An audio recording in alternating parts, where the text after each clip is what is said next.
We start with developing news coming out of KwaZulu-Natal. Residents of Tongaat have barricaded roads in protest over access to water this morning. That suburb has been without supply since the Tongaat Water Treatment Works was damaged by the floods back in April. Let's get you a sense of the situation on the ground now. Bring in Karinda, Jagmohan, part of our team watching the story as it unfolds. And Karinda, we're already seeing some of the roads being barricaded there. Residents, among other things, are saying they're not even getting updates about how repairs are going in trying to restore supply there.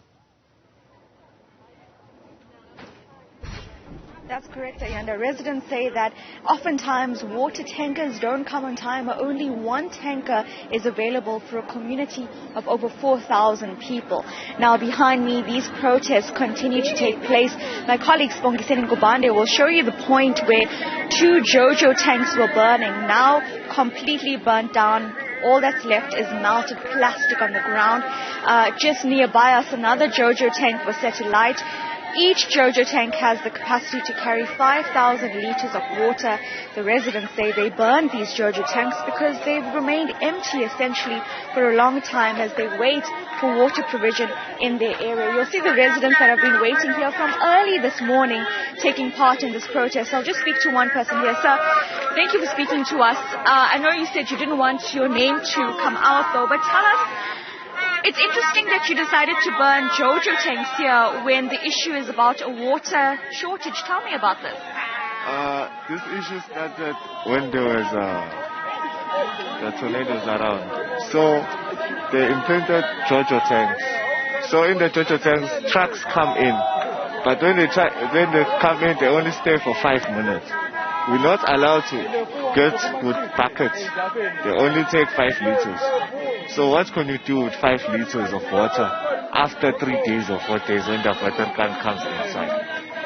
Tell me about the daily struggles you have had over the past 5 months. It's been tough because they implanted water inside. The water you're not allowed to drink. So they didn't even spell right to drink. So they said no drink. That's all. So we are worried. What will we drink? Because we hardly get water, and not all of us have cars to fetch water. Has there been communication? There's actually a fire right there. Has there been communication from the side of the municipality to the residents to give you an update about what's happening? Yes, we tried to communicate with them, but they first told us water will be back around 21st of July. And now they're telling us that water will be ready around end of October. The date which they're not sure of. And us, we're not sure if it's still October or what. So the community is quite angry right now. And I don't blame them. Because it's quite, even the councillor of the Ward 62, we haven't seen him. He haven't addressed us. And due to water, even electricity affects us. Not due to,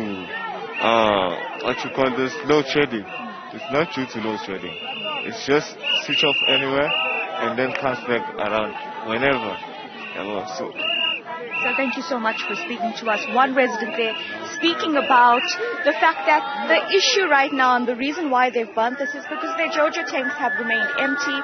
They say that water tankers are not coming in time, and more so, the biggest reason why these community members are protesting is because the dates that they're being told of when water will return are being postponed. So they were told at first that water would return in July. Then they were told that by September their taps would start running, but now they're told this will only happen in October. Their taps have been dry since April when the floods happened, and up until now there's still work being done at the Tongaat Water Treatment Works, and as a result the community, over 40,000 in Tongaat, over 7,000 here in Hambanati where we are currently, have been without water. Now at 11 o'clock a parliamentary ad hoc committee that has been looking at the flood recovery, they're in KZN and they will be visiting the Tongaat Water Treatment Works. So we'll be there with them and see what really has been done following that deadly time in April when the floods ravaged KZN. What work has been done so far to rebuild the province and provide some relief to the residents that have been struggling through a very long time. Ayanda. Absolutely. Karinda, Jagmohan, thanks very much indeed for that live reporting. Karinda is watching this developing story unfolding in Tongaat this morning. For now, thanks very much indeed.